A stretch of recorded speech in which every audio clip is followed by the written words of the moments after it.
So, thanks to Jade, Jared decided not to kill himself, and he's changed the will, leaving the towers to Jade instead of Emerald, but Emerald found out about it, and now she's trying to seduce Chet to give her the new will so she can destroy it, and Montana's planning to kill Jared at midnight, so the towers will belong to Emerald and Montana, but I think Emerald's gonna double-cross him, and he doesn't know it yet. Poor Chet. Nickelback alarm! Nickelback alarm! Nickelback alarm! Nickelback alarm! Nickelback alarm! Nickelback alarm! Nickelback alarm? Didn't I uninstall that years ago? No, and it's a good thing because they have a new single out and it's really fucking bad. Yeah, but Nickelback has been shitty for like over a decade. What makes this song so special? This is a Nickelback you've never heard before. They're playing pop or some shit, and they're playing mirrored guitars. Wow. Sounds important. I better get on that right away. After I pee. Really gotta pee.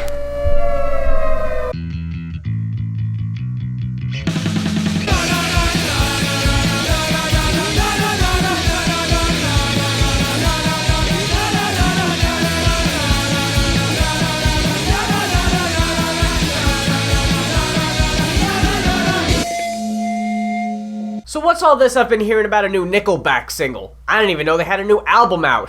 Imagine my face when I found out it's been out since November. It was somewhere between mild surprise and complete apathy. This is the band's follow-up to their 2013 Best of Nickelback, which they hilariously assume is only the first of many to come. Haven't they learned anything from the Backstreet Boys? If you don't study history, you're doomed to repeat it. You keep heading down this road and you'll be touring with Breaking Benjamin, Crossfade, and 3 Days Grace come 5 years from now, and it'll be the saddest fucking thing I'll have ever seen.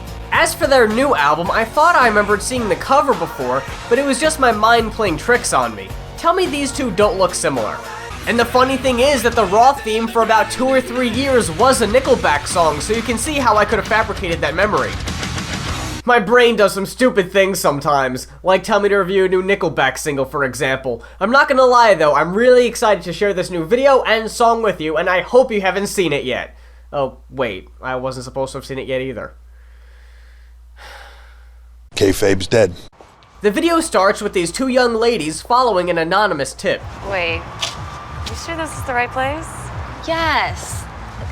Come down the street and knock on the door. With the star on it. With the star!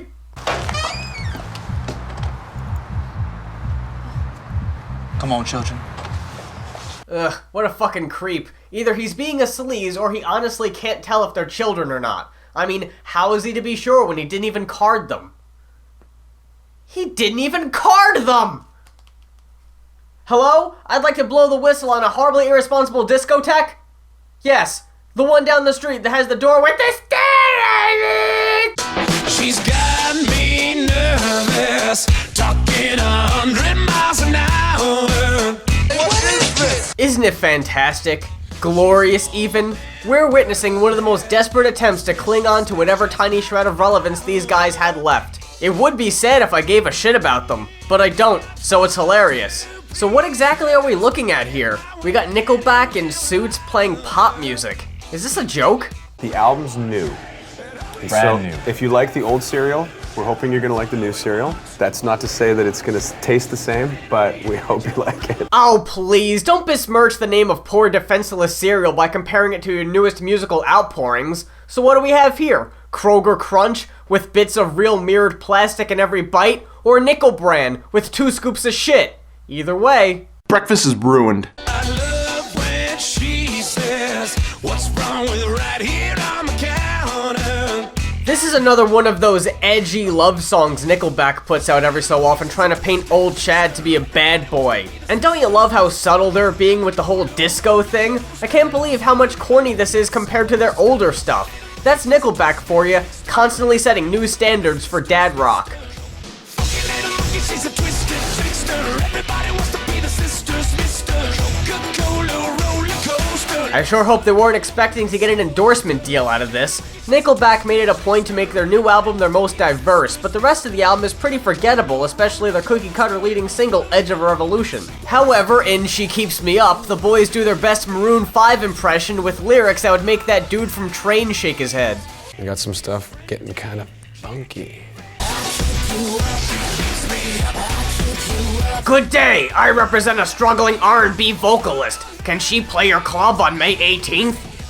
Yeah, sure. We have a hack Canadian rock band playing that night, but I'm sure they won't mind. They're just happy to get out. Wasn't this video supposed to be about those two girls from the beginning? We aren't really seeing a lot of them anymore. Instead, we're getting more shots of the bartender juggling Molotov cocktails and Chad looking like a bigger tool than we ever thought humanly possible. We never learn who sent the girls the note, and even when they get there, they don't really seem to care that Nickelback are playing. I'd feel like it was a trap if a mysterious note led me to a Nickelback show. Is that how all these other people ended up here? They were tricked?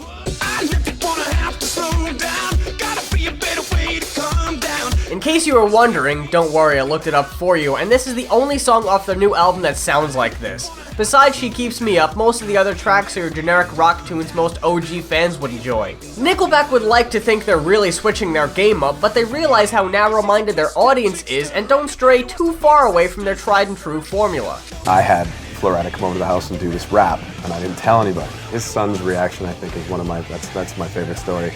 Chad just sent this song up, it's got Flo Rida on it. He's like, how did you get Flo Rida on one of your songs? How did you get him? Really? It's Flo Rida. They probably just called him on a Wednesday afternoon. I'm sure he's got a throwaway verse he wouldn't mind blowing on a rock song that won't get any radio play. What else is he doing? Who am I kidding? That dickhead's off in some exotic location riding jet skis with Pitbull. He probably recorded his verse in one take between volleyball games.